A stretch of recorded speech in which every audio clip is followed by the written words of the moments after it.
Namaskar, everyone. Welcome you all to this digital platform of series of talk sessions organized by Ninad Foundation, Ehsaas Ek Mulaqat. This is our 5th episode, and in last 4 episodes, we have some distinguished dancers and musicians from different dance forms and musical background.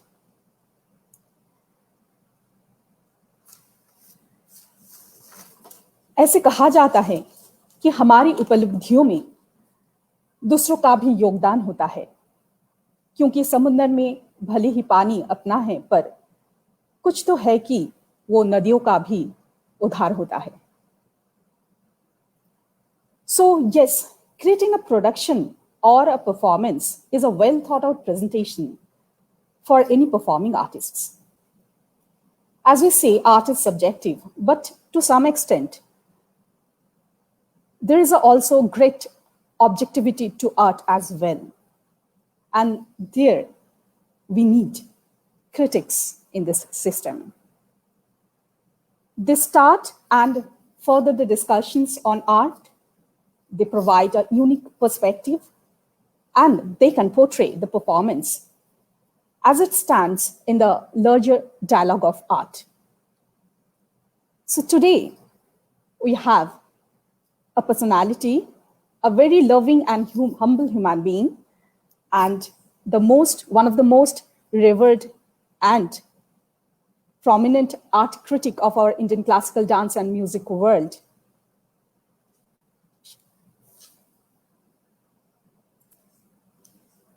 Shrimati Manjari Sinha Didi. नमस्कार. नमस्कार मंजरी दी. हमारे सभी दोस्तों को हमारा बहुत सारा प्यार और अभिवादन. जी दीदी, most welcome to you on this platform of Ehsaas Ek मुलाकात. बहुत सुंदर श्रृंखला है तुम्हारी और इतने अच्छे लोगों से मैंने मुलाकात करवाई है. जी दीदी, thank you so much. So how it has been in the lockdown period, your life these days, because there is no outing for performance, you are not going out any performance, and all the auditoriums and everything is closed last 4-5 months. So तो बाहर तो नहीं जा रहे हैं, लेकिन कार्यक्रम लगातार चल रहे हैं. तुम सब लोग बाकायदा जुटे हुए हो, कुछ न कुछ किसी का हर शाम 2-4. पहले जमाने में तो हम खाली एक प्रोग्राम देख करके आ जाया करते थे सारी शाम में, और अब तो सारी शाम इतने सारे निमंत्रण होते हैं. मेरा वेबिनार देखिए, मेरा कार्यक्रम देखिए, मेरा तो कुछ चलता रहता है और कला जगत के लोग लगातार जुटे हुए हैं. अच्छी बात है. बिल्कुल बिल्कुल दीदी, बिल्कुल. This is a new experience for you as well as all for our viewers and dancers for coming live in the digital platform, definitely. So definitely it's a new experience for all of us, I think. Yes, Didi. So just towards going to my first question, I want to ask you that definitely you have a deep understanding and a love for classical dance and music. So you just got a calling to get connected to this world, and today you are one of the foremost and revered dance critic. So Didi, just please share your journey, that how you came to this connected to this world and just opted for as your career. तुमने जितना ज्यादा हमारा नक्शा खींच दिया है, ऐसी कोई बात नहीं. मेरी एकमात्र मुझे लगता है जो क्वालिफिकेशन वो ये है कि मैं एक सहृदय रसिक हूँ. किसी भी तरह की खूबसूरती से मुझे दीवानगी की हद तक प्यार है, चाहे वो प्रकृति की हो, चाहे वो सुर की हो, चाहे वो शब्द की हो, चाहे लोगों के अंदर उनके मन की खूबसूरती हो. हमें हमेशा खूबसूरती बांधती है, और शायद यही कला और संस्कृति के भी निकट हमको ले आए. हम सचमुच में हृदय से नमन करते हैं अपने माता पिता और गुरुओं का, जिन्होंने कला, संस्कृति और हर जगह का सौंदर्य परखने का, निरखने का, सराहने का सलीका सिखाया और इसके शौक को परवान चढ़ाया. तो जैसा कि तुमने पूछा हमारी कला यात्रा की शुरुआत कैसे हुई, तो कला यात्रा क्या जीवन की शुरुआत कला से जुड़ी रही. मेरे माता-पिता एक गाज़ीपुर, एक छोटी-सी पूर्वी उत्तर प्रदेश की जगह है, जहाँ पे मेरे पिता डॉक्टर थे, डॉक्टर देवेंद्रनाथ वर्मा, और माँ श्रीमती कमला वर्मा, वहाँ के राजकीय कन्या महाविद्यालय की प्रिंसिपल थीं। और जी। पिताजी को उर्दू और पर्शियन पोएट्री का, इंग्लिश लिटरेचर का शौक था, और माँ जी। को संस्कृत और हिंदी की से, और संगीत पूरे परिवार में व्याप्त था। हम 2 भाई 2 बहन थे।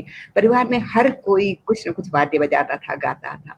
मतलब पूरे समय कुछ न कुछ माहौल बना रहता था। उस समय ये भी बात थी कि टीवी नहीं था और रेडियो ही था, जिसमें जी, अच्छे-अच्छे जी। कार्यक्रम आते थे, और हम लोग शास्त्रीय संगीत के कार्यक्रम सुनना तो एक रिचुअल था।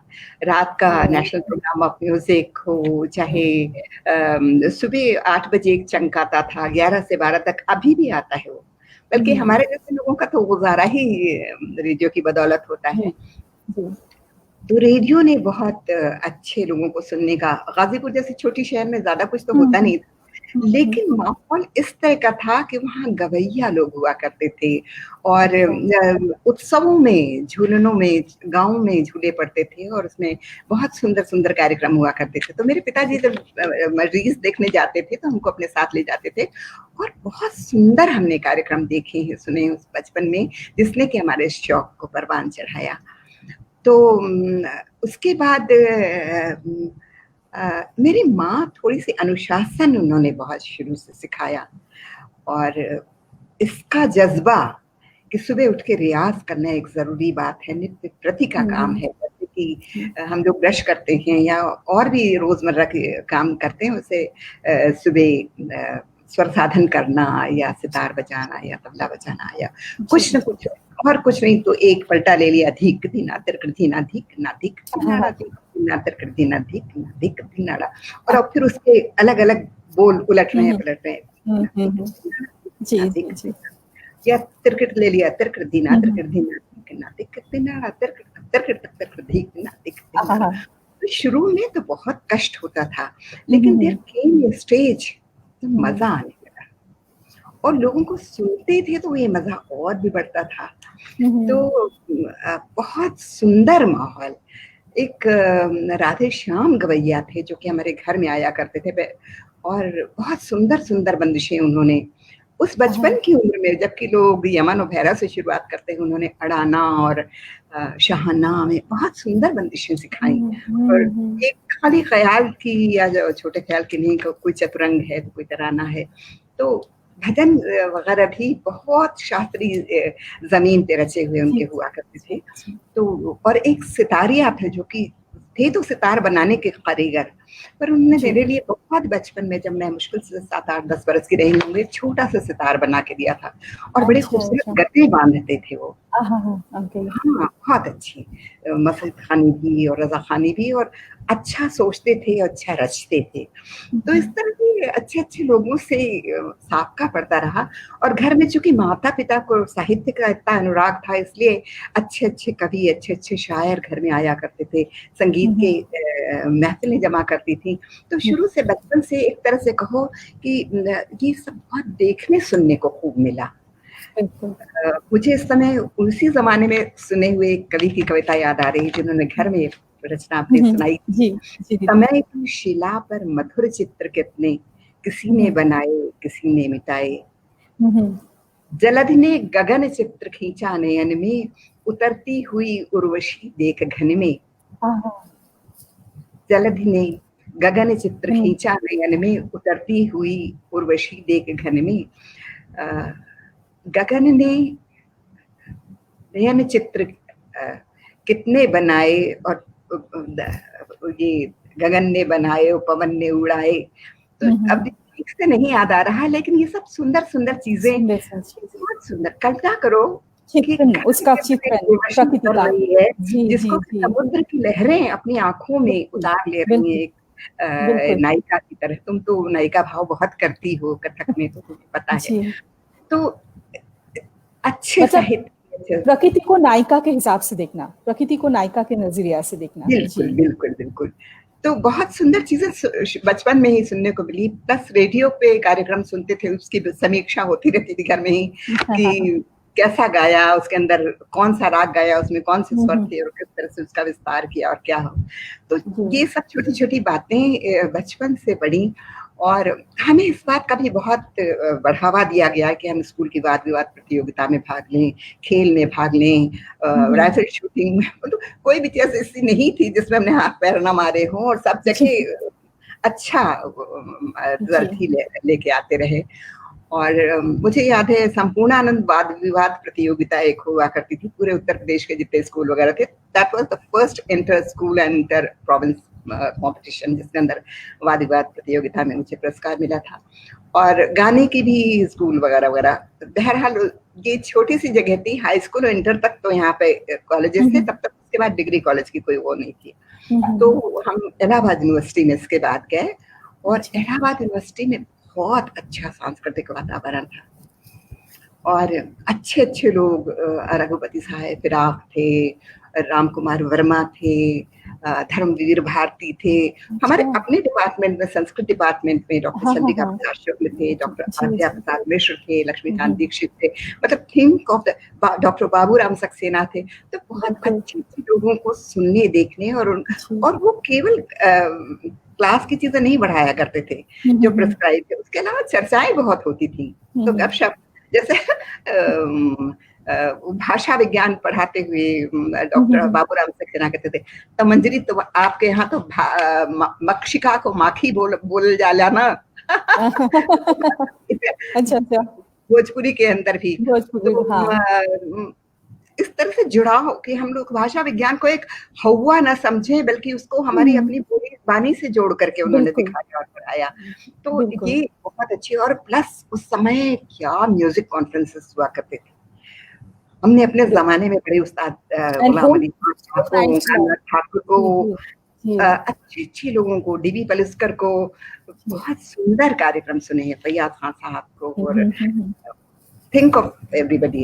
हमारे बड़े बाबूजी जो हमारे ताऊजी भी थे और मौसा जी भी थे, वो हमारे लोकल गार्जियन थे, तो उनके यहाँ भी बहुत गोष्ठियां हुआ करती थी। विशेष करके पंडित कुमार गंधर्व जब भी आते थे तो उनके घर में जरूर गाते थे, और कुछ भी नया बनाते थे, रचते थे तो उनके यहाँ जरूर परखते थे साउंड बोर्ड की, और वो फोन कर दिया करते थे कि आ जाओ, तो हम पहुंच जाया करते थे। तो यूनिवर्सिटी में भी बहुत अच्छा सर्जनात्मक माहौल थे और घर पर भी बहुत। तो ये सब जो देखने सुनने को मिला, मुझे लगता है कि इसने मुझे अंदर ही अंदर बहुत कुछ जानकारी भी दी। जानकारी तो आदमी पढ़ लिख के पा लेता है, आजकल गूगल गुरु से बड़ा गुरु कौन होगा। ये जो सब हम लोग अपने आसपास से जीवन की जिंदगी के जो चीजें हम लोग अपने में उतारते हैं ना, वही असली में काम आती है। मुझे माँ का याद कराया हुआ, वो मेरे पिताजी और माँ बहुत अच्छी सूक्तियां भी हमें सिखाया करते थे। अच्छा। तो उनका माँ का ये था कि पुस्तकस्थे या विद्या सा परहस्त गतम धनम, जो किताब में रखी हुई विद्या है वो दूसरे के पास नहीं आने वाला, गिरवी रखी हुई धन के समान है। उससे जरूरत न वो विद्या काम आती है न वो धन काम आता है।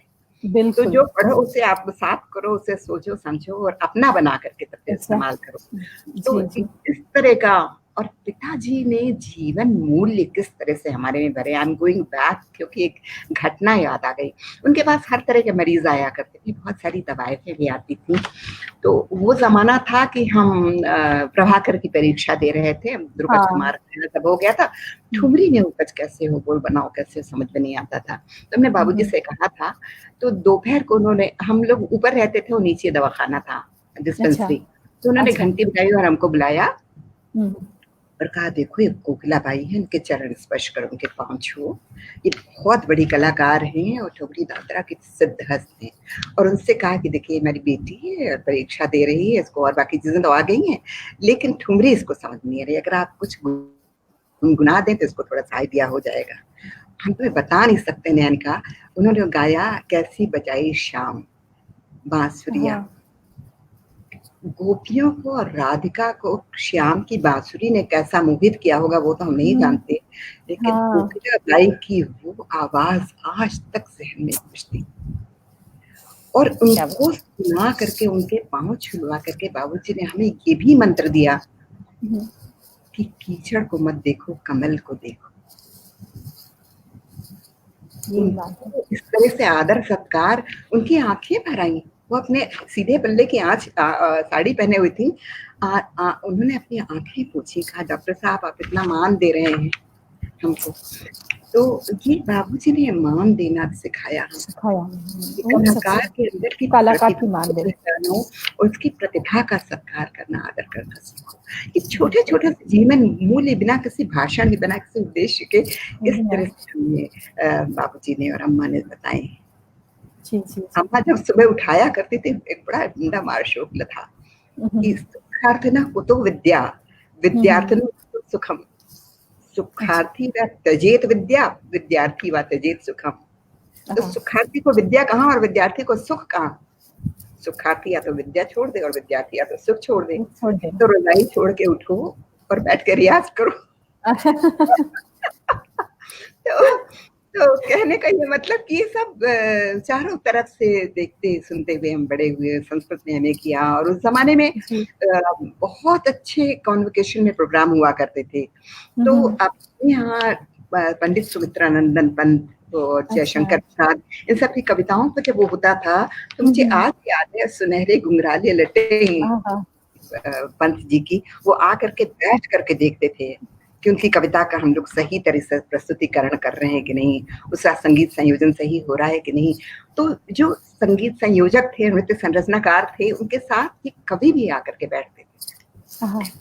महादेवी वर्मा को सुना है, सामने से देखा है, बहुत समृद्ध जीवन जिया है। समृद्ध सच में वही तो गोल्डन पीरियड, मतलब आर्ट एंड कल्चर, साहित्य और कला से जुड़े हुए सारे महान रथियों को आपने देखा है। तो मतलब उसमें तो बिल्कुल बहुत अच्छे अच्छे लोगों को देखने सुनने को मिला। और सौभाग्य देखो कि हम इस प्रोफेशन में आ गए। बहरहाल हम इतनी लंबी छलांग नहीं लगा सकते हैं। उसके बाद मेरी शादी हुई, एक रेलवे अधिकारी थे मेरे पति। तो रेलवे में भी जहां जहां हम रहे, पहली बात तो हमारे पतिदेव ने ये कहा कि एक तबले वाले तबला वादक को हमेशा नियुक्त करके रखा कि रियाज न छूटे। वो आके सवार हो जाए तो रियाज होगा ही होगा,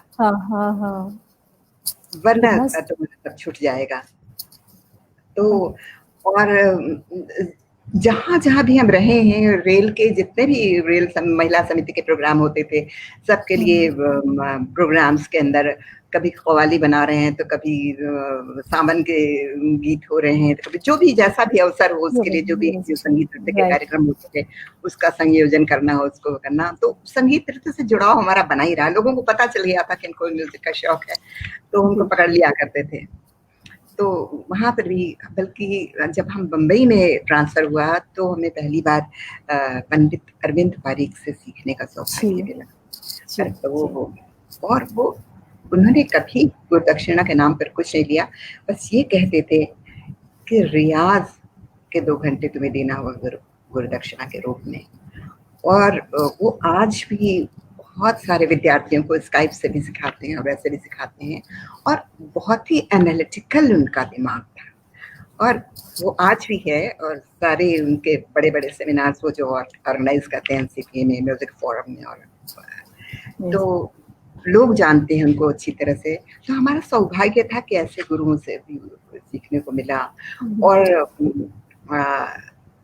हम 2 सत्रों में रहे, एक 75 के ज़माने में, तब हम बदवार पार्क में रहते थे। और अब उसके बाद जब हमारे पति महाप्रबंधक बने मध्य रेलवे के, तो उनके घर बहुत पास रहा करते थे हैंगिंग गार्डन में। तो तब भी बहुत अच्छी तरह से जाना, उनके पास सीखना। तो कहने का ये मतलब कि संगीत से जुड़ाव आजीवन बना ही रहा। और उसके बाद हमारे पास हस्बैंड की पोस्टिंग हुई नाइजीरिया, और वहां से लौट के आने के बाद हमारे यहाँ परंपरा है कि कहीं गॉड सेकंड प्लेस में पोस्टिंग होती है, तो उनके एनएफ रेलवे में पोस्टिंग हो गई। अच्छा। तो हमारे ससुर भी बहुत वयोवृद्ध थे, और बच्चों को हम हॉस्टल में छोड़ गए थे। तो उनको हमने महानगर में हमारा घर था, अपने ससुर जी के साथ हम रहे, उनके बच्चों को परवरिश भी हुई, उनकी सेवा भी हुई। और उस जमाने में सच पूछो तो ये पढ़ने लिखने और रेडियो प्रोग्राम देने की, जब हम यूनिवर्सिटी में थे तब संस्कृत ड्रामाज में हमने बहुत प्रोग्राम दिए, क्योंकि रेडियो स्टेशन से फोन आ जाता था कि अब तुरंत चली आइए, इसमें हमें एक मेल फीमेल वॉइस की जरूरत है। तो बहुत सारे संस्कृत ड्रामाज में, हिंदी ड्रामाज में भाग किए थे, पर संगीत से जुड़ाव ये इस पीरियड में आकर के हुआ। सीता शरण सिंह, हम बड़े भाग्यशाली हैं, बहुत अच्छे अच्छे लोगों से। जब हम वहाँ से लौट रहे थे तो हम ये विक्टर V&A म्यूजियम जो लंदन में है, उसमें एक बहुत अच्छी आर्ट एग्जीबिशन लगी, उसकी भारत उत्सव के उत्सव। अच्छा। तो उसके जो उद्घाटन समारोह था, उसमें बहुत ही सुंदर ये कार्यक्रम हुआ। शायद पवार साहब ने डांस का डायरेक्शन दिया था, म्यूजिक का। तो उसके बाद और वहाँ पे अकबरनामा की प्रतियों से लेकर के एक आर्टिस्ट जिसके थे गजब के थे, और वो लोग तो प्रोफेशनल होते थे, सारी की तस्वीरें भेज रखी थी उन्होंने। तो जब हमने उसके बारे में लिखा तो मुझे समझ में नहीं आया कि मैं कहाँ भेजूं। तो हमारी हॉस्टल में मृणाल पांडे और बीनू, ये शिवानी जी की लड़कियां हमारी मित्र थी, हमारे साथ थी, तो हम शिवानी जी को बहुत अच्छी तरह से जानते थे। तो मैं उनके पास गई, उनको लेख दिया और कहा कि अगर आप धर्मवीर भारती जी को एक फोन करते हैं तो हमें वहाँ भेज दें। तो उन्होंने कहा कि हम फोन बिल्कुल नहीं करेंगे, तुम भेजो लेकिन हम फोन नहीं करेंगे। उन्होंने पढ़ा और कहा कि ये इतना अच्छा लेख है कि छपेगा जरूर, लेकिन अगर हम कह देंगे तो तुम्हारे मन में हमेशा के लिए बैठ जाएगा कि मेरी सिफारिश से छपा। तो ये कितनी बड़ी ऐसे मार्गदर्शन मुझे मिले, बहुत अच्छे लोगों ने मुझे। और जब ये इस उसमें आने के बाद तो हम बता नहीं सकते, उस्ताद तहीमुद्दीन डागर, उस्ताद असद अली खां, अच्छे लोगों के साथ उठने बैठने का, इन लोगों के साथ उठना बैठना भी अपने आप में एक सीखिए। मुझे लगता है मैं धारा प्रवाह बोले चली जा रही हूँ एकदम। नहीं बोलिए दीदी, वो तो ये जमाने की बात तो हम लोग को सुनने के, बस आप लोगों से मुझे सुनने का ही मौका मिलते हैं। मतलब इन लोगों से मतलब ये स्टोरी एंड ये इतना रिचनेस हम लोग का कल्चरल है। नृत्य और हमारी कलाएं टॉपिक ही ऐसी हैं, हरि अनंत हरि कथा अनंता जैसी। जी बिल्कुल, हरि अनंत। जी दीदी, बस यही मतलब सुनने का ही थोड़ा जिज्ञासाएं हैं, ऐसा ना हो कि हम अपनी रॉ में चले जाएं। नहीं दीदी, बिल्कुल कमिंग टू दैट पॉइंट दीदी, तो मैं थोड़ा सा मतलब इसमें ही पूछ लेती हूँ, क्योंकि हिंदी में उतना शब्दों की वोकेबुलरी थोड़ा सा उसकी तरफ जाते हैं मेरे लिए। जी दीदी, सो मैं पूछती हूँ कि जैसे डांस को हम लोग बोलते हैं कि it's a very ephemeral of all the art forms and the valuable insights communicated by knowledgeable objective observers. आप लोग जैसे increase the understanding of choreography and technique among those who have not, मतलब जो लोग नहीं देखे जा रही हो तो समझ में नहीं आ रहा, तुम बोल के हाँ मैं बोल रही हूँ कि जैसे कि हमें कोरियोग्राफी और कुछ जब नहीं देख पाते हैं, मतलब इन फ्यूचर में भी हो as a record, it's always visible through, मतलब आपके जो मतलब क्रिटिक के नजरिए से हम लोग देखते हैं एज अ परफॉर्मेंस और एनीथिंग डांस प्रोडक्शन। सो मतलब how do you want to be remembered through your work that you have evaluated the art in this way और दैट वे, मतलब उसके नजरिए आपका मतलब आप कैसे क्रिटिक के हिसाब से आप कैसे स्मरण में आना चाहते हैं, कैसे लोगों के स्मरण में रहना चाहते हैं? तो बस पूछने की, हम लोगों के स्मरण में आने के लिए हमारा कोई ऐसा प्रयास नहीं है। नहीं दीदी, बट योर समथिंग, मतलब आपका जो मतलब इवैल्यूएशन है, आपका जो मतलब विजन है, उसके थ्रू ही कुछ कभी कभी हम लोग को लगता है कि बस ये प्रोडक्शन ऐसे हुआ है, वो ऐसे हुआ है, मतलब सभी के लिए होता है, इन नॉर्मल जनरलाइजिंग क्रिटिक नजरिए से जो होता है। तुम्हें अब सच बताएं जी, हमें सचमुच में आनंद आता है, और मेरा लिखना केवल अपना आनंद शेयर करना है। अच्छा, तुम लोगों ने क्या अच्छा किया और कहाँ थोड़े से प्रयास की जरूरत है, वो इंशाल्लाह भर काफी होता है, क्योंकि तुम सब लोग मेहनत कर रहे हो। मंच पर चढ़ने के लिए भी कितनी मेहनत दरकार होती है, ये वही जान सकता है जिसने खुद किया हो। तो मेरे हिसाब से क्रिटिक के लिए सबसे पहले ये जरूरी है, एक तो रसिका होना, मतलब आनंद ले, और दूसरा ये कि उसने खुद कभी ना कभी कुछ ना कुछ सीखा जरूर। बिल्कुल, एक कहावत है ना, जाके पैर न पड़े दिवाई, सो क्या जाने पीर पर आई। जिसके हाँ, पैर में चल चल के कभी दवाई नहीं पड़ी है, वो करने वाले की व्यथा को समझ नहीं सकता है। राइट, बिल्कुल बिल्कुल। कितने महीने आप सा लगाते हैं, कितने महीने आप पलटे करते हैं, तब जाकर के सुर में जरा सी रोशनी नजर आती है। बिल्कुल बिल्कुल। कितने बरसों महीनों तुम लोग तत्कार करते हो, तब जी। जाकर के क्रिसमस पाँवों की प्रखरता आती है। पर आती है, जी बिल्कुल। कितना कलाकार जब पकता है, तब जाकर के उसकी अभिनय में सत्व उतरता है।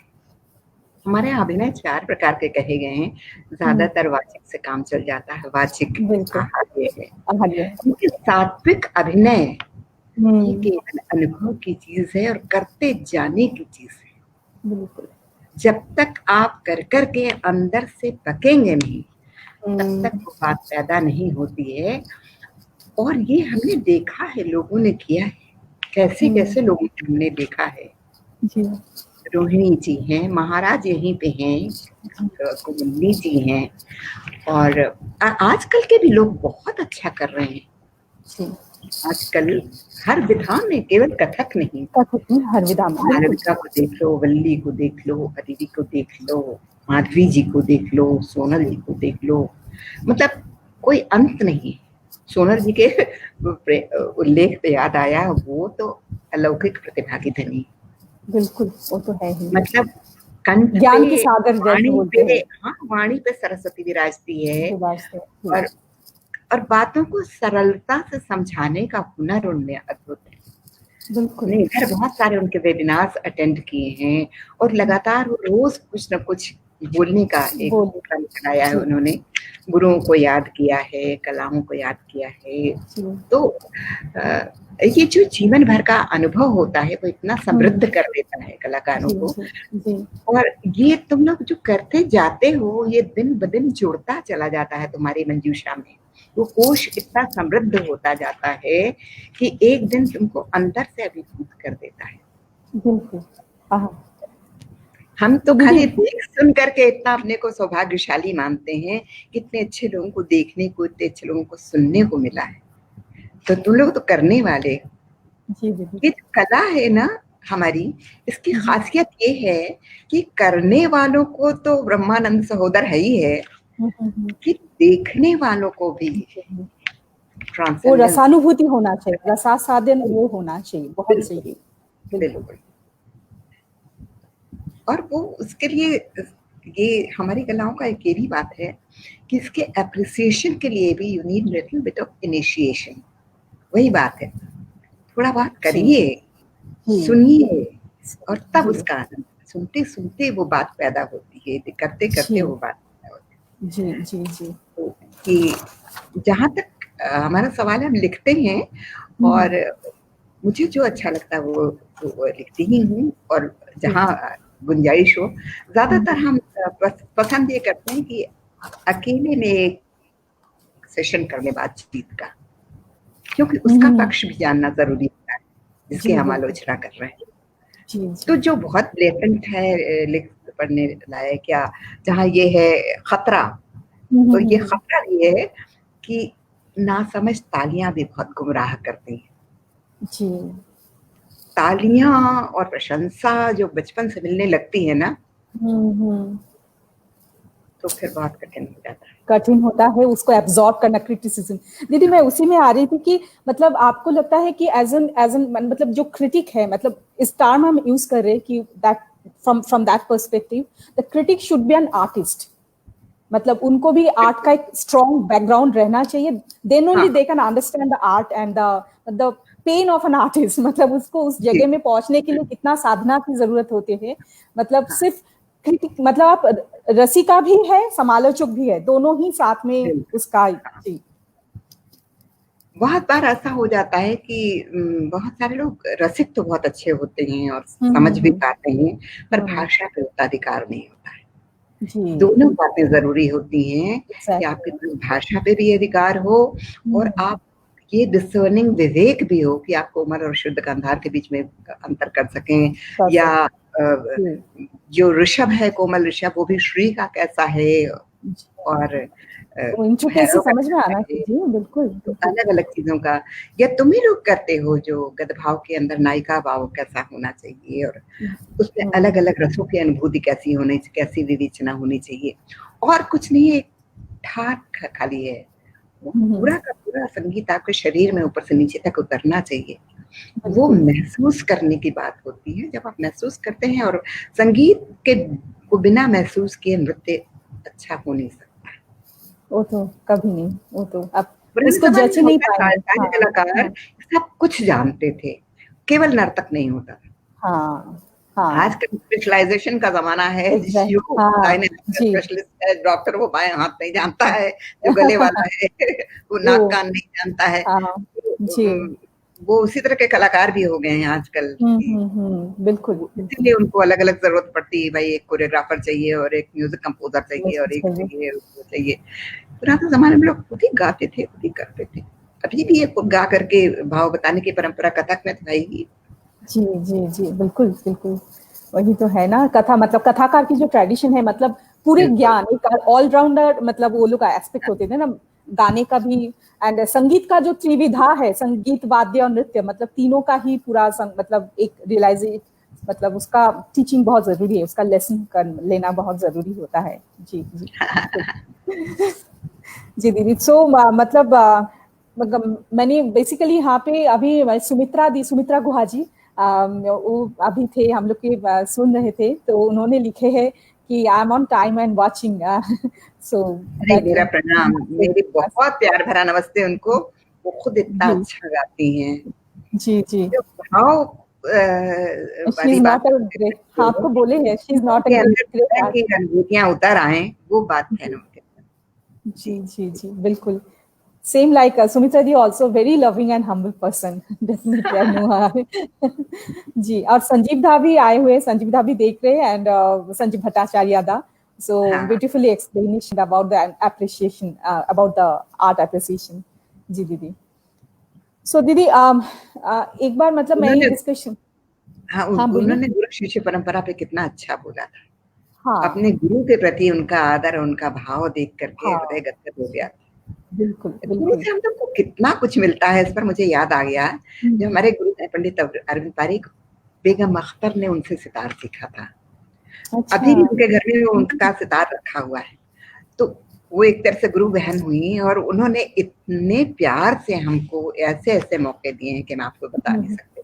इमेजिन हम्म, करो कि वो हरिदास संगीत सम्मेलन में उनका हम्म, प्रोग्राम हो रहा है, उनका मंजरी तुम तानपुर बजाओगी। मुझे ये सौभाग्य मिला कि मैं हम्म, बेगम के पीछे बैठ के के तानपुरा तानपुरा बजाऊँ। हाँ हाँ तो ये सब गुरु का ही पुण्य प्रताप है। बिल्कुल वही तो है और इतनी मज़ेदार बातें वो बोलती थी, इस पे मुझे याद आ गया। एक बार पारिक जी ने कहा उनसे कि आपको सीखती तो हैं, पर थोड़ा रियाज़ करना पड़ता है। तो आप यहाँ चली जाती हैं, उसके बाद क्या करती हैं? तो बोली देखिए ऐसा है, कोई शुरुआती तालीम जो हम्म, शागिर्द होता है वो गुरु के सामने ही करना चाहिए। अगर गलत रियाज़ हो हाँ गया तो ज़्यादा मुश्किल हो जाती वो है। ज्यादा मुश्किल होता है बिल्कुल दीदी तो इतनी बड़ी गलत बात, रियाज हाँ विद अ सेंस ऑफ अपनी शरारती खिलखिलाहट के साथ उन्होंने ये बात हाँ, ऐसे कह दी, और इतनी जी बड़ी बात कह दी उन्होंने। जी तो जी ये जी सब छोटी-छोटी सी बातें हैं जो कि इतनी मुझको चारों तरफ से आप्लावित किए हुए हैं कि मैं फिर बहक जाती हूँ। आई एम कमिंग जी बैक टू यू। और नहीं नहीं तुम भी बता रही थी नहीं, नहीं, कि हाँ जी हाँ, हाँ, तुम्हारा हाँ प्रश्न है। बताइए दीदी ना नहीं नहीं, दीदी नहीं, बताइए बताइए आप बताइए हम लोग को नहीं, सुनने को मिल रहे हैं तो इतना कुछ नहीं, नहीं, नहीं, नहीं, नहीं, नहीं। दीदी मैं वही बता रही थी कि मतलब संजीव दास से ही डिस्कस हो रही थी कि उन्होंने बताया है कि एक बार लीला सैमसन जी ने मतलब बताए थे कि the dancers don't need a art critic मतलब डांसर्स अपनी सेल्फ रियलाइजेशन सेल्फ क्रिटिसिज्म और उसका इवैल्यूएशन खुद ही कर ले कि एक परफॉर्मेंस के बाद हम लोग को खुद ही पता चल जाता है आज हमने कैसे परफॉर्मेंस किए हैं मतलब कहाँ पे गति बिल्कुल, हुआ है कहाँ पे ठीक नहीं हुआ है और ये द बिल्कुल प्रोडक्शन सही। और मतलब we don't need a critic for to criticise मतलब उसके लिए क्रिटिसाइज आई विल नॉट से मतलब उसको इवैल्यूएशन करने के लिए किसी को नहीं चाहिए मतलब we are the self critic मतलब बेस्ट क्रिटिक हम लोग तो खुद ही है तो इसके बारे नहीं, में आपको वो बात तो है। हाँ ये सही कह रही हो कि करने वाले को तुरंत पता चल जाता है। ज़रा भी वो सुबुद्ध कलाकार है, तो उसको बिल्कुल तुरंत पता चल जा रहा है कि कैसे करना चाहिए। तो दैट वे तो आदमी को आत्मतोष अपने आप सबसे बड़ा क्रिटिक होता है और पूरे समय अपने ऊपर अवधान रखना चाहिए। जो आजकल अवेयरनेस की इतनी बात की जा रही है और कुछ नहीं है, ओनली दिस बिल्कुल। अवेयरनेस। क्या होता है कि हम लोग जब नाचते हैं गाते हैं तो इतने मगन हो जाते हैं कि फिर ये ध्यान नहीं रहता है कि पटरी से उतर गए हाँ या हाँ हाँ, नहीं। बिल्कुल इस बिल्कुल। कोटि के भी कलाकार बहुत, और आजकल जिस तरह के आक्रमण हो रहे हैं, हाँ मीडियोक्रिटी की बहार है। वही, तो मेडियोक्रिटी तो टू मच। हाँ बिल्कुल दीदी। तो जब मंच पे कार्यक्रम होते थे तो मंच पे चढ़ने के पहले एक बार कलाकार हम्म, सोचते भी थे। हम्म, आजकल तो नून लगे ना फिटकिरी, तो हॉल बुक करना है ना कुछ करना है, और सीधे आप जो भी आ तरह गए, का माहौल है आप एकदम कर एकदम। दीजिए। हॉल तो तो घर में ही है अभी तो। सोचने की बात है कि ये जो वर्चुअल मीडियम है, जहाँ हम्म, वो अच्छाई को मैग्नीफाई करता है, वो दोषों को भी, गुण को ही दोषों को भी मैग्नीफाई करता है। यू हैव टू बिल्कुल। बी, ये अवेयरनेस के संदर्भ में हम कह रहे हैं कि तुम कह रहे हो ना कि अपने आप तो पता ही चल जाता है, पता बिल्कुल। चल जाता है, लेकिन तुम लोग तो कलाकार हो, डांस वाले तो फिर भी सामने शीशा लगा के प्रैक्टिस करते हैं। गाने वाले तो जब मगन हो जाते हैं तो उनको पता नहीं चलता है कि पता सुर नहीं कहाँ है, चलता। वो कहाँ है। बिल्कुल बिल्कुल। तो इसीलिए पुराने ज़माने में जब तानपुरे हुआ करते थे, सच्ची-मुच्ची वाले अकोस्टिक तानपुरे, तो उनको मिलाने का जो अभ्यास था, वो काम सही कर देता था। आजकल तो इलेक्ट्रॉनिक तानपुरा है, आपने इलेक्ट्रॉनिक लगाया, गाने, हाँ, डी लगा भाग दिया, उसमें। डी लगा दिया, ऐप लगा दिया और जी, चालू कर दिया, शुरू हो बिल्कुल गया। बिल्कुल बिल्कुल। तो you are not at all concerned about the सुर। वो बेचारा बजता रहे, वो कहीं पर हाँ, है, वो कहीं पर है, ये भी होता है। मैकेनिक तो हो गया सब कुछ, ज्यादा हाँ, बहुत कुछ। हाँ। तो अगर आप इतने मर्मज्ञ हैं कि हम्म आप अपना सही आकलन कर सकते हैं, तब तो हम्म, ठीक है। वरना कबीरदास कह गए हैं, निंदक नेरे राखिए आंगन कुटी छवाए, बिन साबुन पानी करे निर्मल सुभाए। ना, सुहाए, जी। जो निंदक है, जो आलोचक है, हाँ हाँ समालोचक हाँ। है, उसको अपने पास बहुत आदर भाव के साथ रखिए, क्योंकि वो बिना साबुन पानी के साफ हाँ हाँ हाँ, सफाई कर देता है। जी जी जी जी तो ये भी बात है। जी। और ये भी बात है कि भाई ऐसा क्रिटिक न हो कि अरस के, हम्म, इसमें मुझे भवभूति का एक श्लोक याद आ गया है। जी। उन्होंने माँ सरस्वती से प्रार्थना की थी, अरसिकेषु कवित्व निवेदनम शिरसि मालिक मालिक मालिक। किसी अरसिक के सामने अपने कवित्व का निवेदन करना पड़े, अपनी कला का प्रदर्शन करना पड़े, हे माँ सरस्वती, मेरे सर में, मेरे भाग्य में वो मत लिखना। बिल्कुल बिल्कुल। जी दीदी। तो बेहतर बट यही है कि आप अपना आकलन खुद करें। और हाँ आजकल तो वर्चुअल इसका जमाना है, आप रिकॉर्ड कीजिए और देखिए कितने पानी में हैं, और तब हाँ, आप पब्लिक परफॉर्मेंस खुद को ही कीजिए। हम याद सकते हैं। जी बिल्कुल बिल्कुल, जी, वो तो है ही। और सुनना और देखना बहुत जरूरी है। पुराने बिल्कुल। जमाने में कहा जाता था ना, हम्म शिक्षा दीक्षा परीक्षा। पहले आप सीखिए, सीख, फिर देखिए। देखिए। जितने लोगों का आप नृत्य देख सकें, जितने लोगों का आप संगीत सुन सकें, जितने लोग भी कला में परख सकें, उनको हम्म, देखिए। कोई जरूरी नहीं कि आप नृत्य के कलाकार हैं तो केवल नृत्य देखें। आप संगीत बिल्कुल। सुनिए, आप कला प्रदर्शनियों में जाइए, आप लाइब्रेरीज में जाइए, आप गोता मारिए। ये हम्म अथाह समुद्र है। आप हम्म, जितने नीचे गोता मारेंगे, उतने ही अनमोल मोती लेकर के आएंगे। बिल्कुल। तो ये देखना, सुनना, परखना अंतिम पराकाष्ठा होती है। परखना, जब आपने सब देख सुन लिया, तब जब हम्म, आप उसे आत्मसात करके अपने में उतार रहे हैं, हम्म, तब निष्पक्ष दृष्टि से परखिए। फर्क है, ओके। जी बिल्कुल। बट दीदी अभी आज के डिजिटल जमाने में, specially at this time I am telling, कि बहुत ही ज्यादा मतलब कलाओं का, मतलब मैं बोलूँ फ्लड, मतलब जैसे कि मतलब कोई इसका कोई अंत नहीं है। एवरीडे मतलब आप खुद ही देख रहे हैं, मतलब इतने सारे कुछ performance, I am not saying about this, but performance को जो हो रहे हैं, मतलब जस्ट ऑन हो रहा है and they are giving the performance. तो इसके हिसाब से लोग, मतलब जो जनरल ऑडियंस है, जो कलाकार नहीं है, उनको एक, जैसे कि मतलब ये मीडियोक्रिटी की मैं बात में आ रही हूँ कि उनको अच्छी चीज भी देखने को मिल रही है, मतलब उतनी भी स्टैंडर्ड चीज भी, मतलब वो लोग को कैसे पता चले, क्योंकि वो डिफरेंशिएशन वो लोग कैसे करे, कि अंतर कैसे करे नहीं, कि कौन देखने सी। वालों को सब पता चल जाता है। आप इस भ्रम में हैं कि अगर आप 1.5 घंटे तक बोलते चली जानी तो लोग सुन रहे हैं, 1.5 घंटे तक नाचते हाँ, चली जानी। अगर जी। आप अपने दिमाग हैं तभी लोग हम्म। रहेंगे। ये बहुत हम्म। खतरा भी है। हम्म। ये नहीं है कि आदमी गुड़गांव से त्रिवेणी गया है और कमानी गया है तो भैया है। इतना कष्ट करके गया है तो पूरे समय हम्म। प्रोग्राम देख करके ही आए, और उसके बाद डांस का के बाद उसने प्रोग्राम बना रखा है कि भाई ऐसे में डिनर करके आएंगे तो आखिर तक बैठना ही जरूरी है, डिनर टाइम तक। वो ऐसा कुछ नहीं।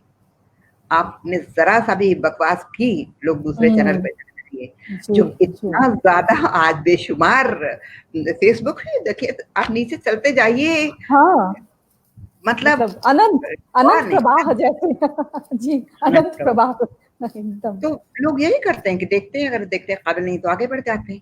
तो जी। आपकी कला में वो मादा होना चाहिए कि आप लोगों को रोक के रख सकें। हम्म। अब बहुत चैलेंजिंग बहुत ही वक्त ज्यादा है। चैलेंजिंग वर्क होगा दीदी, बिल्कुल वही एक वो तो है। ये आपको अपनी कला ही नहीं, ये सब टेक्निकल वर्चुअसिटी भी आनी चाहिए कि बिल्कुल। अब नहीं है, ये नया नया ये सब मेरे लिए तो है, हमारी हम्म। पीढ़ी के लिए रादर ये बिल्कुल नया हम्म। है कि हम्म। इस तरह से कंप्यूटर में देख करके बातचीत करना और हम्म। लगाना और जूम और जी। वेबिनार्स जी। के अंदर भाग लेना। तो जी। वो वक्त का तकाजा है, और यही शायद नॉर्मल बन जाएगा, कहा जाता है ना न्यू नॉर्मल। वही पर हो, इस न्यू मतलब नॉर्मल के चैलेंज से निपटना बहुत चैलेंजिंग काम। बहुत चैलेंजिंग है दीदी, बहुत पहले ज्यादा, जितने मतलब। कम में आपका गुजारा हो जाता था, अब उतने कम में नहीं होने वाला है, बिल्कुल। क्योंकि केवल बेस्ट टिकेगा, बाकी सब एकदम। खारिज हो जाएंगे। तो आपको 10 गुनी मेहनत करनी है, और बिल्कुल प्लस ये बिल्कुल। सब कुछ सीखना है, ये सब कुछ हम्म। जानना समझना है। बिल्कुल तो ये बिल्कुल। अपने आप में बिल्कुल दीदी, तो एट चैलेंज दिस है। पॉइंट ये कंटेक्स्ट में मतलब एज ए क्रिटिक, मतलब आप लोग, मतलब आप जैसे, मतलब अपनी प्रोफेशन के लिए, मतलब उसका पॉजिटिव और नेगेटिव क्या सोचते हैं, मतलब जैसे कि हम लोग कोई ऑडिटोरियम में परफॉर्मेंस देते हैं तो आप आए, मतलब कुछ लोग, आप लोग जब आए आपके विजन से, मतलब उनका मतलब straight way I want to say that, मतलब कुछ अच्छे रिव्यू मिलते हैं हम लोग तो ये ऐड इन द सीवी, हम लोग सीवी में डेफिनेटली उसको ऐड करते हैं प्रोफाइल में, और जिंदगी भर उसको हम लोग रेफरेंस देते हैं कि आपने ऐसे बोले थे, ये बोले थे। बट कभी कभी ऐसे होते कि मतलब many times it happens that कभी कभी किसी का मतलब वो पर्सनल कुछ हो जाता है, या कुछ स्टिंगिंग कमेंट्स आ जाते हैं, तो उसको हम लोग नहीं रखते हैं सीवी में डेफिनेटली, मतलब जो नेगेटिव टाइप थोड़ा साइड में जाते हैं। तो मतलब आपको क्या लगता है कि ऐसे, मतलब as a critic what you see, मतलब व्हाट यू फील दैट ऐसी कुछ मतलब जरूरत है, मतलब आप नहीं, मुझे पर्सनली कॉल क्रिटिक की करके भी बोल जरूरत सकते कि नैनिका ये ठीक नहीं है, ये आप ठीक करो थोड़ा सा, दैट पॉइंट, और आप उसको मतलब पिन डाउन करना चाहते हैं कि नहीं, बस what I felt I wrote that thing only, मतलब क्या देखो, होना क्रिटिक चाहिए। भी ये देखता है कि किसमें पोटेंशियल है। जिसमें हम्म। पोटेंशियल है उसको कहने की, सुनने की कोई फर्क पड़ता है। जी। वरना जी। अंधरा के आगे रोएल आपन दीदा खोएल, अंधे के सामने रोना बेकार है, वो देख तो जी। पाएगा नहीं। तो ज्यादातर लोग अपने आप में इतने मगन होते हैं कि उनको कुछ कहना सुनना बेकार है। पर जिसमें की संभावना है कि वो एक अच्छा कलाकार बन सकता है, उसको जरूर बताना चाहिए कि अगर तुम यहाँ इतना सा सुधार लो तो परिष्कार हो सकता है, या यहाँ पे बिल्कुल। थोड़ा समझने की जरूरत है। तो वो बताना हमारा दायित्व भी है, हमारा जी। फर्ज भी है, और जी। वो कलाकार के लिए भी एक सकारात्मक बात है। उसको नकारात्मक रूप में नहीं लेना चाहिए, सकारात्मक रूप में लेना चाहिए। ये वही मुझे वही। ऐसा हाँ लगता दीदी, है।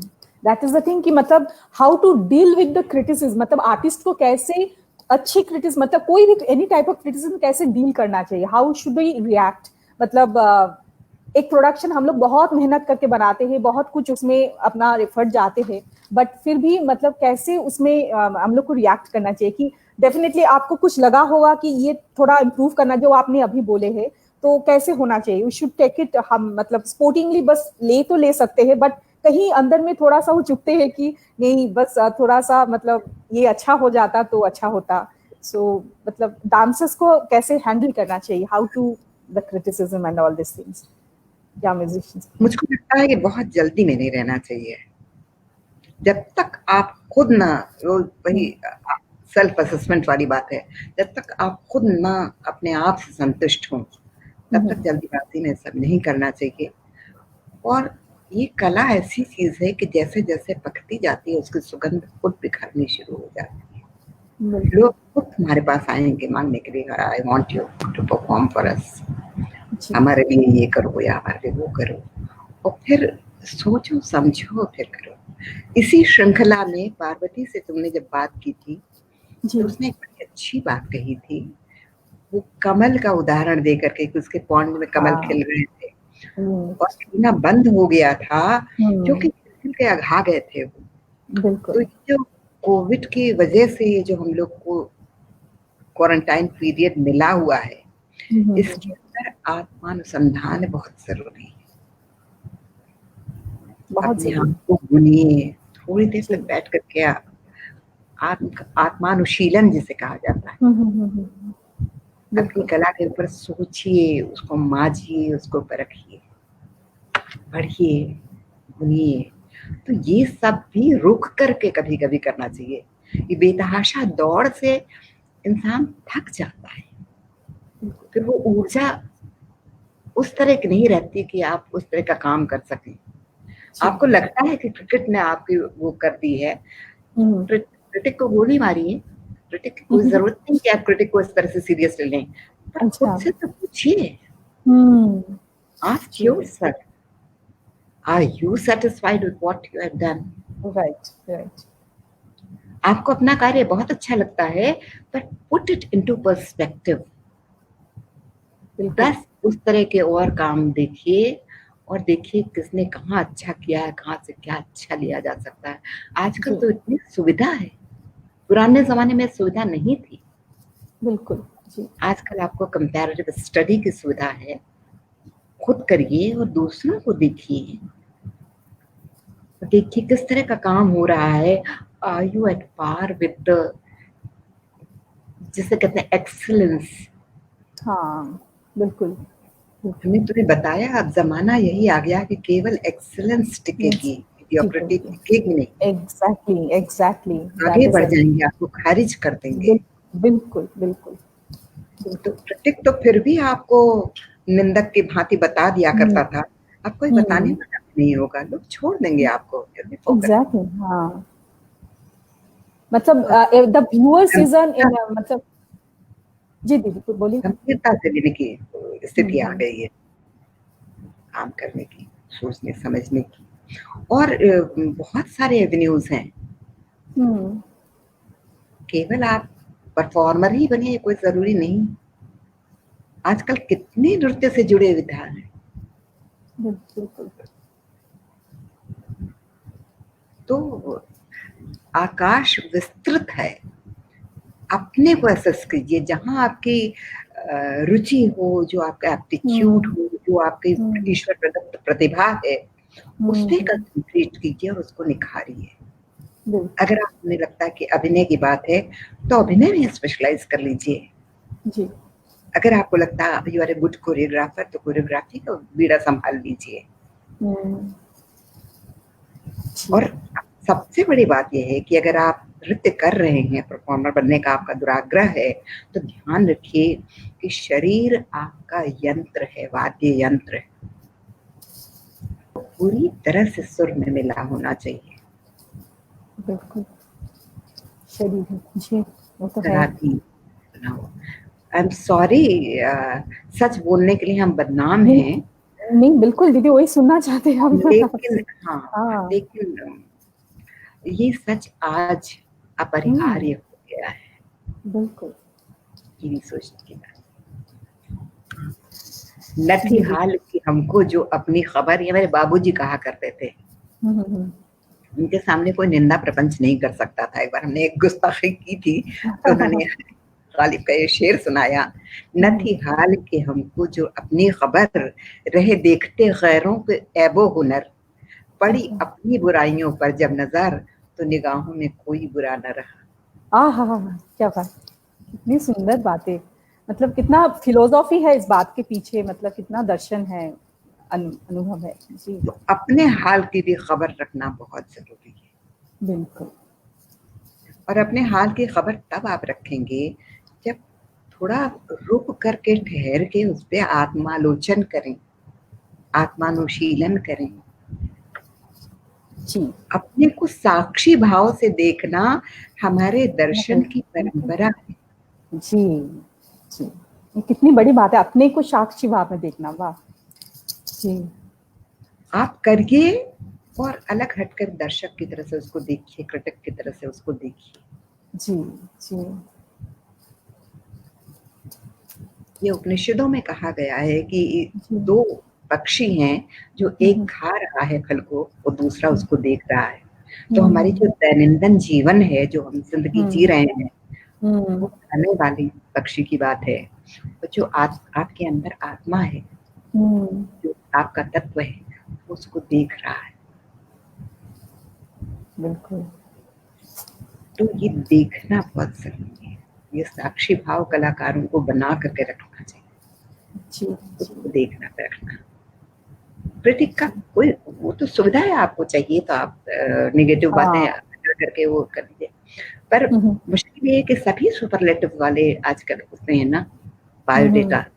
हाँ जी। Nobody takes it seriously। आप कितनी बड़ी-बड़ी चीजें आप उसमें जड़ दीजिए। असली परख आपकी असली कसौटी आपका अपना कला है, परफॉर्मेंस। आपका अपना मापदंड है। जी जी तो अपने मापदंड पे आपको पहले खरा उतरना पड़ेगा, उसके बाद। अरे यार, फैयाज खां को आफताबे मौसीकी कहा गया है, संगीत का सूरज। पर उनको सूरज बनाने के लिए किसी क्रिटिक की जरूरत पड़ी थी? तब कहाँ था ये सब, मतलब ये सब बोलना या ये सब अपने सीवी में ऐड करना, स्पेशली जो अभी हो गया है द रूल्स, मतलब वही जिंदगी पूरी लोग लगा देते थे साधना में, बिना किसी उसके, निष्काम धर्म की भावना से की जाता था। एक बार मल्लिकार्जुन मंसूर से किसी ने पूछा कि आपको इतना बड़ा सम्मान मिला है, सारा का सारा खड़े होके आपको स्टैंडिंग ओवेशन दे रहा है, आपको कैसा लग रहा है? तो बोले, अरे ये तो 4 दिन की बात है। 60 बरस 65 बरस तक तो मेरे को किसी ने पूछा नहीं था। मेरा नाम अनाउंस होता था और हॉल खाली हो जाता था। पर मेरे को जो वहां बुलाया गया है, मुझको एक मानदेय दिया गया है, तो मेरा फर्ज बनता है गाना। मैं अपने लिए गाता हूँ, कर्तव्य समझ करके गाता हूँ।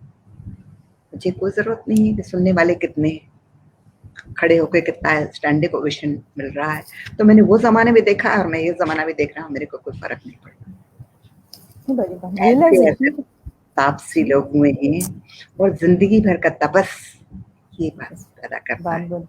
जी, I'm sorry about this are so inspiring Ranjana ji. मतलब वो सुनने को आपसे, मतलब जानने को, मतलब आपके नजरिए से, मतलब इसको देखना, मतलब डेफिनेटली एज एन आर्टिस्ट हम लोग फील करते हैं ना कि आप किस नजरिए से, मतलब उसी क्वेश्चन में आ रही थी कि आप जैसे कि आप हम भैया क्रिटिक बन गए हैं, बात दूसरी है, लोग भाव देने लगे हैं। लेकिन असली चीज यही है, किसी के पागल कुत्ते ने नहीं काटा कि हम रोज ड्राइव करके इतनी दूर जाएं देखने। बुलाना तुम्हारा फर्ज है, जाना न जाना हमारी मर्जी। पर हम रोज क्यों जाते हैं? ये अपनी बाध्यता है, कला के प्रति अपना आकर्षण है, अपना समर्पण है, इसलिए जाते हैं और स्वांतः सुखाए जाते हैं, आनंद लेने जाते हैं। और सच बात है कि जब हम लौटते हैं तो बस सातवें आसमान पे होते हैं। हमारे भाई ने कहा कि आपके ये प्रोग्राम में जाना बंद हो गया है, तो आपको तो विड्रॉल सिम्पटम हो रहे होंगे।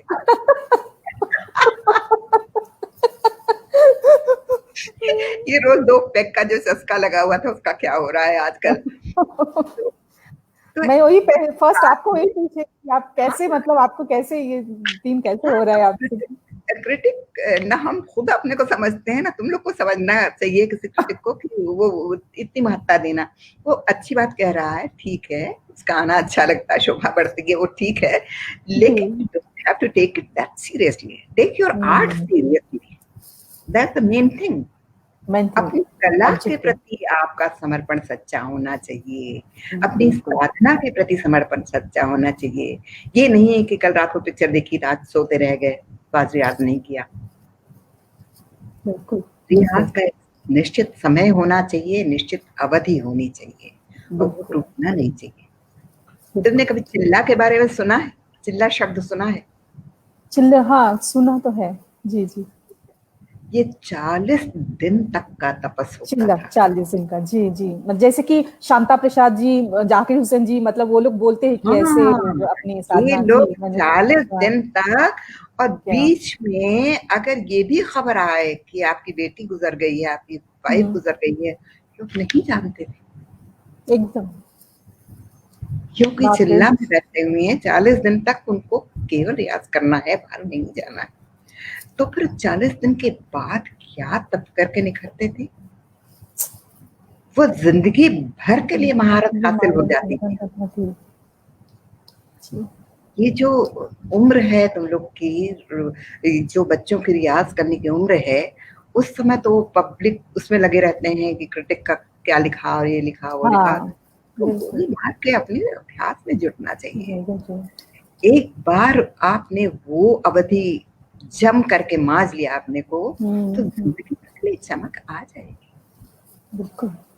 और वह करते रहने की विद्या है, जी बिल्कुल। करके ही पाई जाता है। There is no shortcut to it. और ये बिल्कुल। नहीं है कि एक दिन छोड़ दिया तो चलेगा, हम्म। सतत करते रहने की विद्या है। जी जी। So you have to choose it. You seriously want, you pick it up and do it. Wonderful. और अगर आप, वही बात है कि सुखार्थना को तो विद्या, विद्यार्थना को तो सुखम। अगर आपको सुख चाहिए, ऐश्वर्य चाहिए, तो इस चक्कर में पड़िए ही मत। हाँ बिल्कुल, ये साधना की वस्तु है, ये तो ऐसे तो आसानी से मिलने वाले तो नहीं है, ऐसे इसको तो करना कम ही से टाइम पड़ेगा। आपको ऐश्वर्य भी देता है, आपको प्रसिद्धि भी देता है, लेकिन जी फिर वो रास्ता, there is no shortcut to it. बिल्कुल, वही तो। जी दीदी। दीदी आप तो मतलब उन लोगों को सुने हैं, मतलब जो जिन लोग को हम देवता जैसे मानते हैं, समझ महारथियों को, सब लोग को सुने हैं। और आज बिल्कुल एकदम यंगर जनरेशन, मतलब यंगर देन मी ऑल्सो, मतलब उन लोग को भी देख रहे हैं आप परफॉर्म करते हुए। तो मतलब प्रेजेंट एज अ प्रेजेंट, मतलब हम कथक के नजरिए से बोल रहे, because I am a Kathak dancer. तो इसमें क्या क्या कैसे चेंजेस आपने देखे? क्योंकि पहले ज्यादातर सोलो ही होते थे, खुला नाच होते थे ऐसे नॉर्मली। तो इसमें अब अभी हम खुला नहीं नाचते, क्योंकि टाइम का तो एक रहता ही है पाबंदी, मतलब हमको आधा घंटा टाइम, मतलब कोई फेस्टिवल में जाए 35 मिनट्स इज इनफ। तो उसके अंदर कोई भी खुला नाच नहीं नाच सकता, मतलब उतना लिमिटेशन आ गया है। तो हम लोग को कोई कभी एक सोलो भी कर रहे हैं तो थीम के वाइज उसको प्रेजेंट करना पड़ता है। और पहले जो होता था खुला नाच, तो मतलब इस ये जो चेंज आए हैं, and also the choreography, choreography तो दूसरी बात हो जाती है, वो कोई कोरियोग्राफी ही हो जाते ग्रुप डांस। तो ये जो चेंजेस है, तो वो आपको कैसे लगते हैं? मतलब आप उसका क्या कैसे देखते हैं आप उस मतलब इसका पॉजिटिव या नेगेटिव, मतलब कैसे चेंजेस ये देखो, आपके एक्सपीरियंस वाइज? जी change is the only constant चीज, जी only constant thing is change. जी। पुराने जमाने में लोग थे, उनके जमाने में भी यही कहा जाता, अरे तुम क्या हो, ये हमारे उस्ताद तो क्या किया करते थे। उनके जमाने भी उनकी मार मार होती थी, और कहा जाता था कि पुराने लोग क्या किया करते थे, उनके सामने तुम कुछ भी नहीं हो। लेकिन बहती हुई नदी है, वो कला चलती ही रहती है, और कार्य कार्य होता रहता है, और लोग अपने अपने करते रहते हैं। जहाँ तक हमारे अनुभव की बात है, हमने बहुत, ये मेरा सौभाग्य है कि मैं इस जनरेशन में पैदा हुई हूँ कि उन लोगों को भी देखा है, और आजकल के लोगों का भी इतना सुंदर काम दिख रहा है, बहुत अच्छा काम दिख रहा है। तो उन्हीं चीज जो थी वो साहित्य, संगीत, कला, तीनों की सिद्धहस्त भी थी, और तीनों का ऊपर खुद काम करती थी। क्या कंटेंट हो, उसके किस तरह का म्यूजिक कंपोज किया जाए और किस तरह का डांस कंपोज किया जाए, बिल्कुल, ये खुद करके फिर किसी को देती थी। और ये जरूरी होता है, हमारे जितने भी पुराने जमाने के लोग हैं, महाराज हैं या क्यों, सभी कलाओं में माहिर हैं ये लोग, तो ये खुद ही कंपोज कर सकते हैं, खुद ही वो कर सकते हैं। जो एकल परंपरा थी, और खुले नाच की बात कर रही हो, वो खुले नाच का आज चाहे समय हो चाहे ना हो, तुम्हें एक बात बताएं, जब चावल पकता है तो एक दाना चावल हाथ में लेकर के देख लिया जाता है और पता चल जाता है पका है कि नहीं। बिल्कुल। तो आप 3 घंटे खुला नाच कर रहे हैं कि 3 मिनट के अंदर आपने कमाल कर दिखाया। वही मेहनत दरकार है, वही मेहनत दरकार है।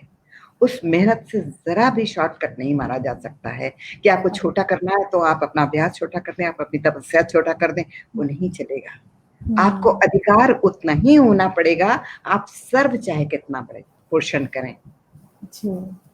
ऐसा नहीं है कि आप पैर का काम में कंजूसी कर लें या अंग विक्षेप में थोड़ा कमतर कर लें या भावने में थोड़ा कम कर लें। सब उसी फिनिश की मांग करते हैं, उसी चिजल्ड वर्क की मांग करते हैं। बिल्कुल। तो पुराने जमाने में जो था तब वक्त था, आज वक्त का तकाजा है कि वक्त नहीं है। तो कम से कम समय में आपको अधिक से अधिक दिखाना है और ऐसा पराक्रम दिखाना है कि लोग याद रखें, वाह मेनका ने क्या दिखाया था। तो ये करने के लिए परिश्रम अद्भुत दरकार है, ये याद रखो। पहले जमाने में जो एकल नाच होता था वो इसलिए कि इतने लोग नहीं थे देखने। क्लासिकल का मतलब एक क्लास के लिए था, बिल्कुल। It was not मैसिकल। 15,000 लोग की भीड़ नहीं देखती थी। जी जी। बिरजू महाराज बताते हैं कि चारों तरफ लोग बैठ जाते थे, बीच में नाचते थे, तो एक बार इधर सम दिखाया, एक बार उधर सम दिखाया, एक बार उधर सम दिखाया। जी जी। और कहा जाता था कि पलटा लेकर के अब जब सम पर आए तो ऐसा कि आप फिक्स हो जाए तस्वीर की फ्रेम में, और तब चारों तरफ से वाह वाह होती थी। तो तब गर्दन का डोरा है, भ्रू संचालन है, आप देखो एक दोनों होंठों को किस तरह से लोग किया करते थे, आंखों की भाषा होती थी। अब इतने बड़े बड़े कला ऑडिटोरियम्स में जब प्रोग्राम होने लगे तो महाराज कहते हैं कि यहाँ पे घूंघट नहीं तंबू चाहिए। बिल्कुल। जी जी। तो वो बारीकियां इतनी दूर तक दिखाई नहीं पड़ सकती हैं, इसलिए अब लाउड मेकअप होने लगा है, लाउड प्रदर्शन होने लगे हैं और ग्रुप कोरियोग्राफीज होने लगी हैं। टेक्निकलिटीज बढ़ गए, जैसे स्टेप टेक्निकल लाइट, सीखने वाले नहीं थे, अब सीखने वाले बहुत ज्यादा हो गए हैं। तो जितने बाप के बच्चे सिखाने आते हैं उनका सबसे पहला यही शर्त होती है, हाँ तो भाई कितने दिनों में ये लोग स्टेज पे प्रदर्शन करने लगेंगे, ये तुम्हारे पास भी आते होंगे माँ बाप सबसे पहले विद्यार्थी पूछे चाहे नहीं पूछे, माँ बाप जरूर पूछते होंगे। तो कितने लोगों को एक साथ खपा दिया जाता है ग्रुप कोरियोग्राफी में, यही बात है, स्टेज में उतारना है। कि ग्रुप कोरियोग्राफी में कहीं ज्यादा मेहनत दरकार है, क्योंकि ग्रुप सिंक्रोनाइजेशन बहुत चैलेंजिंग चीज है। किसी का हाथ 50 डिग्री पे है, किसी का 70 डिग्री पे है, चलेगा नहीं। एकदम रूपाकार सिंक्रोनाइजेशन परफेक्ट होना चाहिए, पाँव का काम परफेक्ट। तो ये सब भी बहुत बड़ी बातें हैं।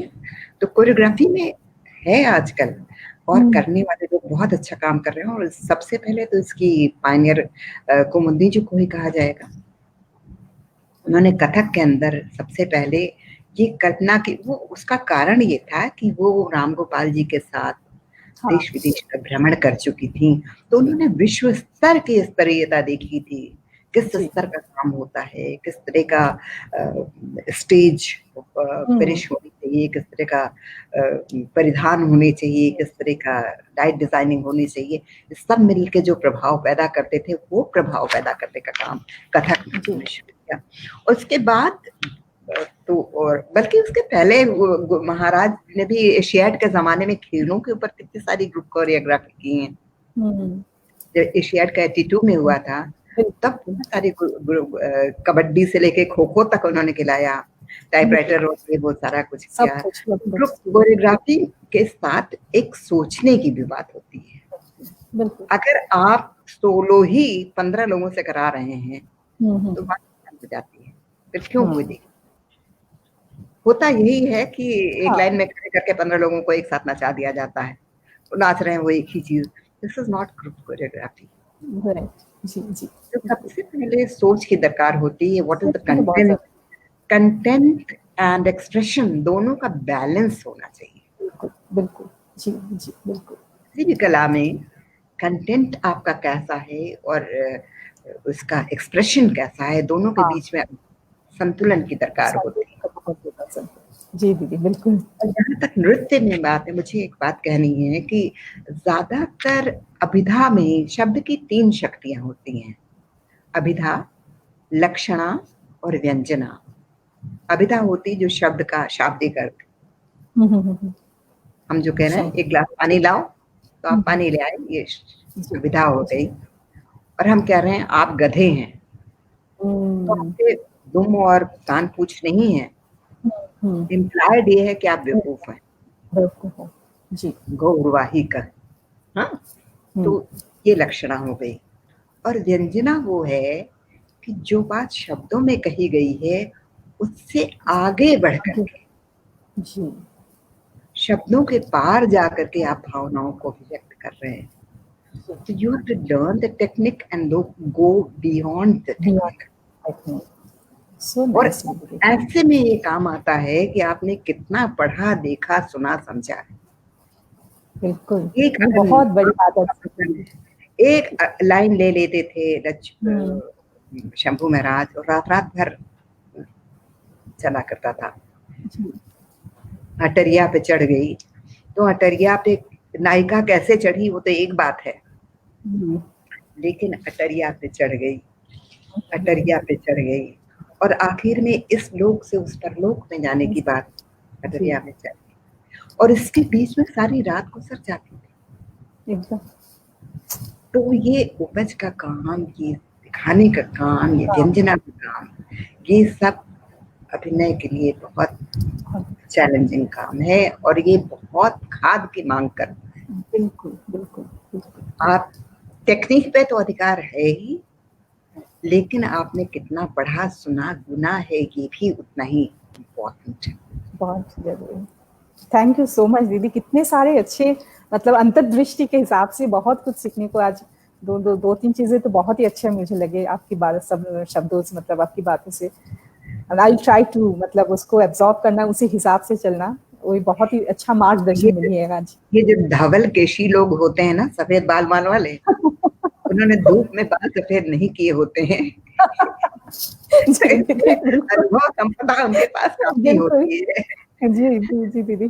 तो वही इसीलिए मैंने अभी मतलब आप लोग आपकी मतलब ऐसे आप लोग को स्मरण है, इसका नाम ही इसीलिए रखे है एहसास, कि आपका एहसास क्या है, आपका अनुभूति क्या, आपका रियलाइजेशन क्या है। मतलब सारे मतलब उसको निचोड़ के आप अभी जो जगह पे पहुंचे हैं, तो उसको ही थोड़ा सा आप लोगों से सुनना है, समझना भी है और सीखना भी है, सब कुछ दीदी, बस वही। पर सबसे इम्पोर्टेंट है कलाकार का अपना एहसास। जी मैं तुम्हारे अपने एहसास जगाने की बात कर रही हूँ।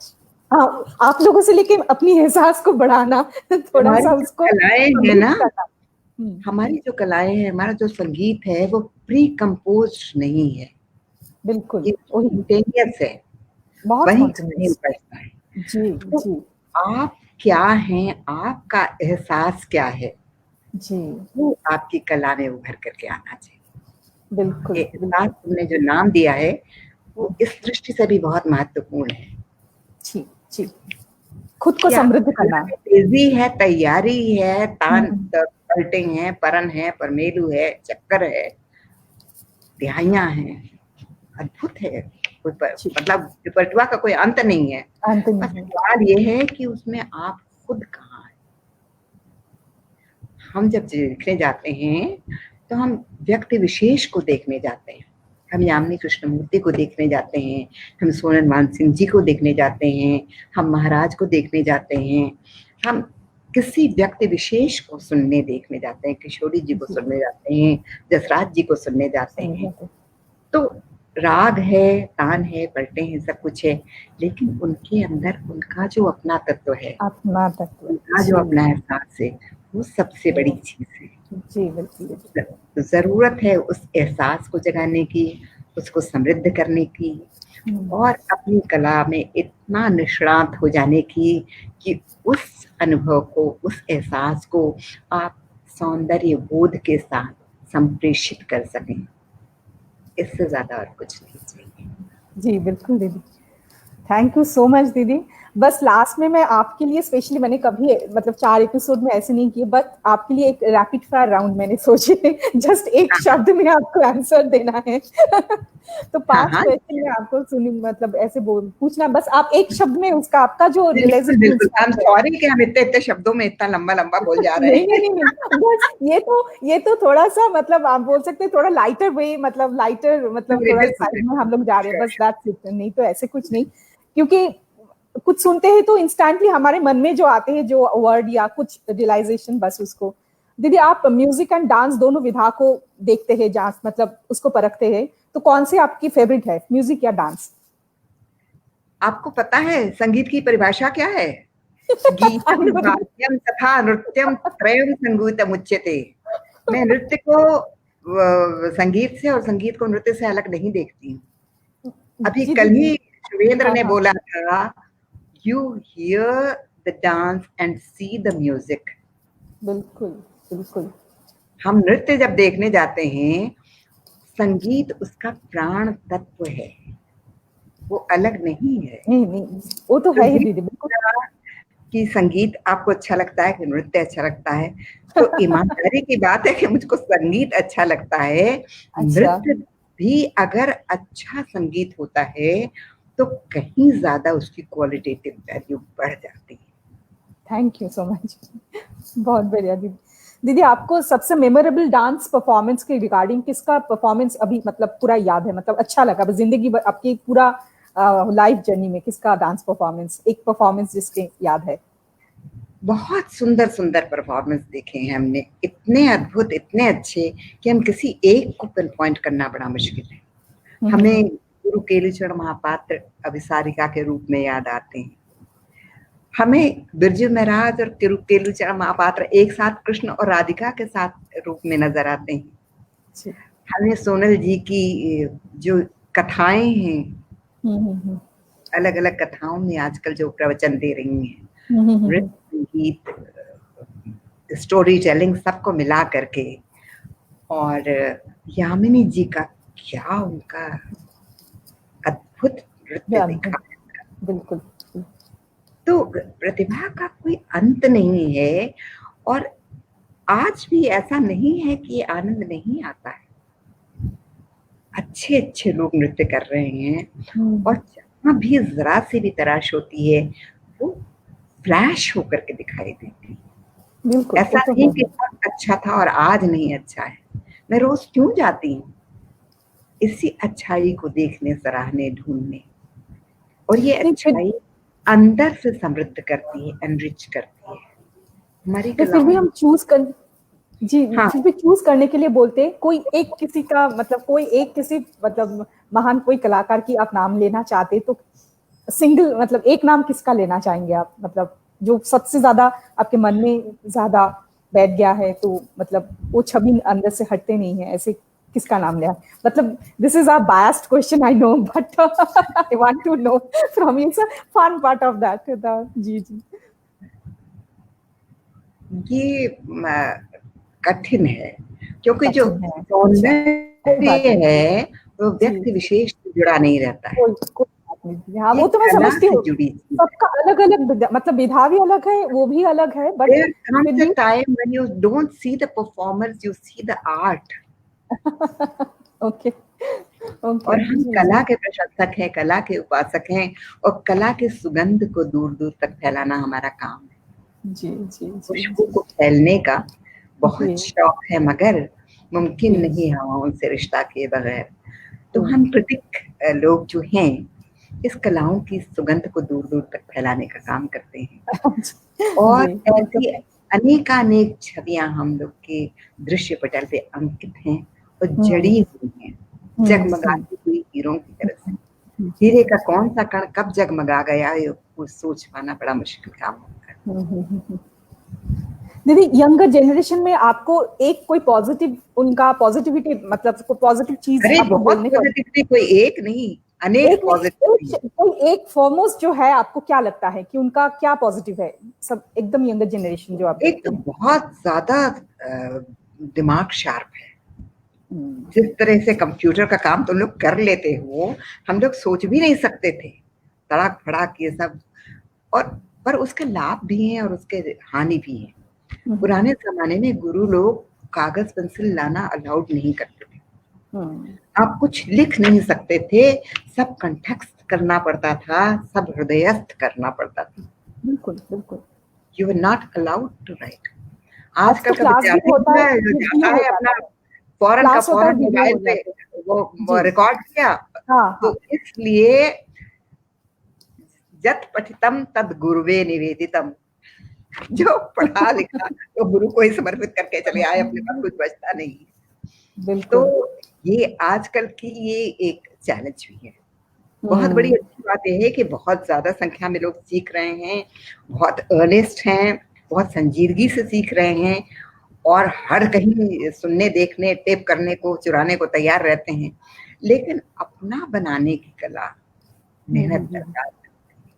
वो लौट फिट करके बात वहीं की वहीं आ जाती है कि हम जो हमारी कलाएँ हैं, कि साधना के बिना इनका कोई उपचार है ही नहीं। जी, जी।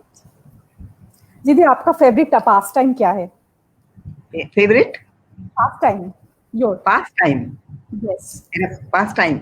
यस। आजकल तो मोबाइल के अंदर पूरे समय तुम लोग को देखो, सुनो और याद कर, वरना मुझे पढ़ना अच्छा लगता है, मुझे अच्छी फ़िल्में देखना अच्छा लगता है और संगीत सुनते ही सुनते हैं।